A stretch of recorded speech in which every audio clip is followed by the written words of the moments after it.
Hey everybody, welcome to another episode of Milwaukee Beer Review. As always, I'm Josh. I'm Ross. And we've got kind of an interesting scenario today. So we had quite the fun weekend this weekend. If you see a whole bunch of beer in front of us, I hope you do because this is a video. But if you see all this beer in front of you, this is a taste of some of the beer we got in an absolutely impressive beer lot. We're part of a Facebook group, Wisconsin Craft Beer Drinkers. They posted, hey, you know, they're moving, they're looking to get rid of a collection that they've built up over time, and these are some of the heavy hitters from what we got. Yeah, it was impressive. Josh actually called me yesterday, pretty excited. Yeah. And was telling me about this, and we kind of talked through it. He was able to work with the guy and was able to get this done. We were able to pick this all up today. It took us about 5 of those big Rubbermaid tubs to haul all the beer out. Like I said, this is just the tip of the iceberg, as Josh had kind of mentioned, but we wanted to definitely highlight some of the funner stuff that we saw within there. Yeah, we're going to post a full list of everything that we received. Like I said, this is just a taster's tour of what we received. We are actually drinking right now, or about to drink, 2020 Bourbon County Stout, the base beer, which was another beer that we received in this lot. Several of them, actually. So cheers, buddy. Man.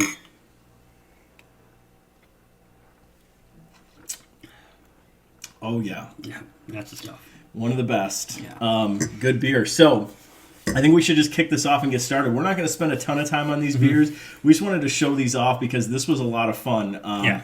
We'll kind of throw the pricing at you, but this whole entire lot that we received for $500. Now, that sounds asinine probably to most people. You spend $500 on beer, but once you actually see everything that we got in this lot, this is going to last a long time. So, I think we'll kick it off here on the left for everybody watching. So the first 3 that we wanted to showcase really quick, 3 2017 aged bottles of Bourbon County's Stout. So we got the base Bourbon County Stout, we got the coffee variant, as well as the barley wine. So I've got a couple of these in my cellar today. I didn't have the coffee before, but really good vintage of Bourbon County. And I think of the 3, I've only probably had the 2017 BCS, just the base. I don't remember having any of the variants, probably until 2018 when I started getting some of the variants in there.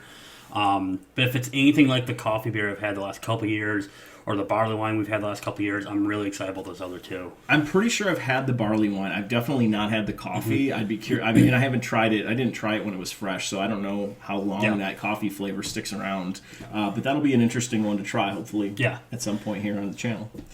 Moving on next to it, we got some stuff from Surly. Surly, for those who don't know, is a brewery out of Minneapolis, Minnesota. Our neighbors, they make some great beer. One of the they have this, which I'm not totally sure what it is a barrel-aged Imperial Stout. It's number 13. You have, what, 14? I have 14, which is a barley wine. Okay. So, yeah, this is a maple barrel-aged Imperial Stout, and that is a can inside of that box. Yeah. So. And we have 2 of their barrel-aged Darkness. Now, if you've ever had Darkness, it's a Russian Imperial Stout. It's a great beer. It's one of my favorite Russian Imperial Stouts out there. Really good. So these are the 2 of the barrel-aged version ones, and this is really before the barrel-aged ones became very easy to find. I think 2019, 2020, you're starting to see these more and more. These are ones that I know at the time were hard to find, and this is, I believe, 2016 and 17 is what we have here. Yeah, really excited to get into those. Yeah. Fantastic find. In those barrel-aged Darkness. And actually, I think we're about a couple weeks away from the 2021 release. You're absolutely right. Darkness. So look for that in stores. I'll be trying to find it and snag some. Up next, we've got a great Wisconsin brewery in Lakefront. This is their Black Friday. We actually got, I think, 7 different iterations of Black Friday in this entire lot. This is just one, but this is the highlight. 2016, so this is going on 5 years old now, which should be a nice tasty beverage once we get into that. And it's cool for this. That was the first Black Friday I got to go to. It was the 2016 Black Friday. It was the first time I actually got waited in line and tried some of that. It was the first time I had it. It was great. So I'm really excited to have that one again. Really hard to find that stuff. It's sold one day a year, and that's it. I mean, it's not in retail. Although there are some in retail in the Wisconsin market, not the actual Black Friday 2020, but I've seen some of the old stuff just because of the weird pandemic the fruitcake and the barley wine from 2019. I'm actually seeing a couple stores. Discount liquor. Exactly. Yeah. So next to that, we got Central Waters. Central Waters, obviously, a brewery out of Amherst, makes some great barrel age program. I think, personal opinion, one of the best in the state, if not the best in the state. So these are two of the Y2K. I'll be honest, I don't know anything about these. They're barley wines. We looked. I don't know the year on these exactly, but if it's Central Waters, I'm excited. I think it's going to be good. Those should be fantastic. It's weird that this one does not have the traditional blue cap that you always see at Central Waters. I don't think I've ever actually seen anything with a gold cap, so I'm very curious on that one. Yeah, that'll be interesting. And with it, we got a whole bunch of Central Waters in there. We have so much of the Brewers Reserves here. Brewery Morning, Cassian Sunset, their barley wine, the regular standard, a cherry stout, which they don't make much anymore. And we're talking stuff from 2017, 2018, so we got a bunch of that to have. It's pretty exciting. Yeah. Up next is the Brewery. If you've heard of the Brewery, they make some really, really fantastic beers. Their barrel aging is fantastic. Really, really tasty stuff. I'm a big fan of their white chocolate series. These are both Black Tuesday iterations of their beers. So the first one is the Melange 3. I don't know how you pronounce it, but this one is actually the... which one is it? Right there. Oh. It's a wheat wine style ale. So this is part, again, of the Black Tuesday series. And then this last one is the Rue de Floyd, which is, it is, oh, there it is. Thanks. I don't know how to read. Imperial Porter aged with vanilla in bourbon barrels with tart cherries and coffee, which sounds freaking fabulous.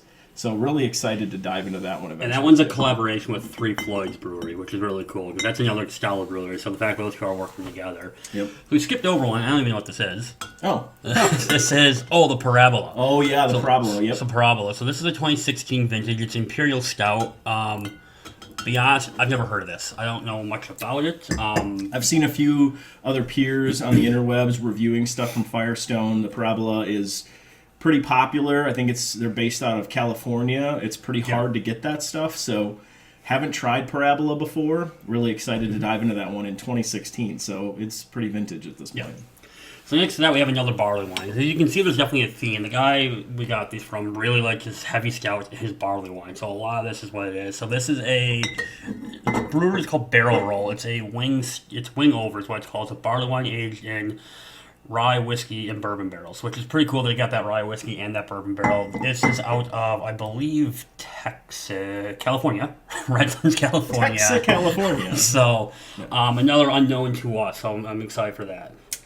The next one up is Revolution Brewing Company. I'm going to let you talk about that one because I've never had it.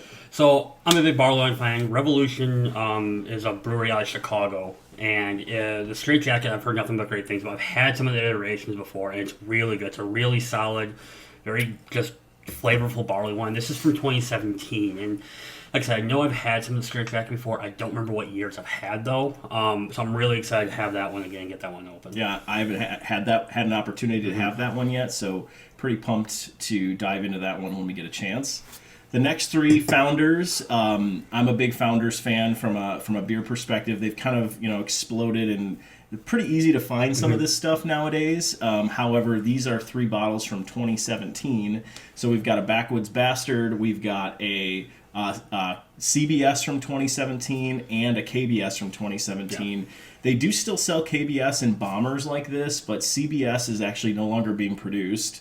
And Backwoods Bastard, I don't believe they put into these bomber bottles anymore. No, Backwoods is now... So Backwoods and KBS are both become year-round production. Right. But they sell them in 4-packs and 12-ounce vials. So the fact we're able to get these in the bombers back in 2017, when this was the tip of the iceberg in the craft beer community. It's right there with everything else. And so it's good. It's cool to see the little vintage and everything. That'll be fun. Yeah. So these last 4 that we have is of a brewery called 903 Brewery, which is out of Sherman, Texas. I've never heard of them. When we picked up these beers, this is actually one of the ones that he kind of mentioned by name. Like, I got this bunch of 903 stores. Is it 903? 903. 903. So this is 4 different variations of their Sasquatch. So I like to say that I memorized them, but I don't. So this is the barrel-aged birthday Sasquatch. So it's Imperial Chocolate Milk Stout with double chocolate fudge and marshmallow. My God, it just sounds amazing. And this one, I believe, is closer to the base. It's barrel-aged Sasquatch, so it's aged in whiskey barrels with vanilla and cacao nibs. Mm-hmm. Another great sounding beer. So this is barrel-aged. It's the same one we just read, but it's with maple. And then this one was weird. I think it's brewed in wine barrels. Chocolate milk stout aged in Bordeaux barrels. And I think these were all 2017. We looked at them earlier. So those are definitely 4 interesting beers because I've never heard of 903, but the fact to have these variants makes it sound like it's going to be one of those that's a fun variety of beers. Yeah, so again, this is just a taste. I think in total we got somewhere around, rounding up, around 140 different bottles, all different sizes, flavors. Many of them are bombers in this style. We had 2020 BCS, 2019 BCS, Black Friday, multiple vintages, just stuff from everywhere. Yeah. Central Waters, like you mentioned, a ton of their stuff. So really, really great grab today. Yeah. And we've got there's a lot of opportunity for us to actually showcase some of this stuff out to the community through our channel. So look for us to review some of this stuff here in the near future, especially a lot of the Wisconsin stuff that we got today. So cheers, buddy. Cheers. Great haul today. This is kind of insane, but we're having a lot of fun. If you like what you see, if you've got thoughts on any of these beers, definitely let us know. Hit us up in the comments. We'd love to hear from you. Other than that, we'll see you in the near future. We've got a new video coming out very, very soon. Look for us on Wisconsin Beer Wednesdays. Yeah, absolutely. Have a good one, everybody. Have a good one. Thanks.